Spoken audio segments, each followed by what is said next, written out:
বাচ্চার সময় বাদী হয়। বরং এই মালগুলো যখন আপনি বিক্রি করতে 5 টাকার জিনিস 4 টাকায় কিনতে চায়, 4 টাকা আপনি তো আপনি এই মালগুলো যে বিক্রি করেন প্রতিদিন কত টাকার উপর বিক্রি করেন? 200। এই মাল এত কম টাকায় আসলে বর্তমান বাজারে সামান্য বাজার খরচের যে দাম, আমার কাছে মনে হয় যে এত কম টাকায় পরিবার চালানো অনেক কঠিন। আপনার হিমশিম খাইতে হয় না পরিবার চালাইতে? হিমশিম সকাল সেই ফজরের পরে বের হন ট্রেনে, তারপরে রাত 10টা ট্রেনে বাসায় ফেরেন, 8টা 9টা 10টা ট্রেনে।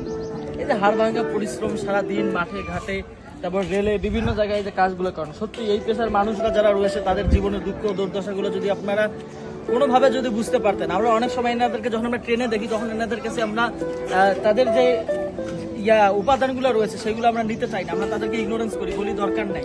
আসলে জিনিসটা করা ঠিক না। আপনি যদিও কিছু কিনতে না পারেন, তবুও তাদের পাশে দাঁড়ান, হাসি মুখে দুটো কথা বলে 10 টাকা দেন পান খাবার টাকা, 10 টাকা দেন পান খাওয়ার জন্য, তবুও তারা কিন্তু অনেক ভালো থাকে।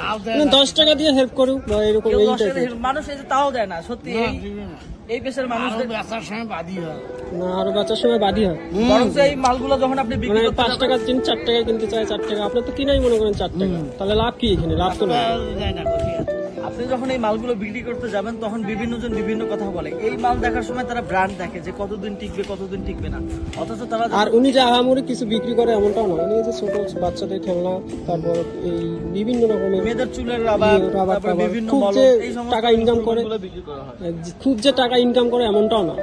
আর আপনারা সামান্য এই জিনিসগুলো নেওয়ার সময় অনেক নিজের মানি ব্যাগের দিকে 10 বার তাকান যে 10 টাকা দিয়ে নিব, না জানি কতটুকু কাজ করবে। আর তুমি বলো এই যে ভিডিও থেকে ইনকামটা হবে তার আরেকটা আপনাদের জন্য অফার থাকতেছে। এই ভিডিওতে যদি ইনকাম হবে এবং এই ভিডিও রিলসের উপরে যতটুকু ডলার আমরা আর্ন করতে পারবো, আমি কথা দিচ্ছি পুরো ডলার, পুরো টাকার পুরো অংশটা আমি চাচাকে দিতে চাই। আর এই চাচা আমাদের পূর্ব পরিচিত, আমরা ছোট থেকে এনাকে দেখে আসছি। ইনি সততার সাথে ব্যবসা করে থাকেন, আমাদের রেল স্টেশনে এনাকে আমরা সবসময় দেখতে পারি।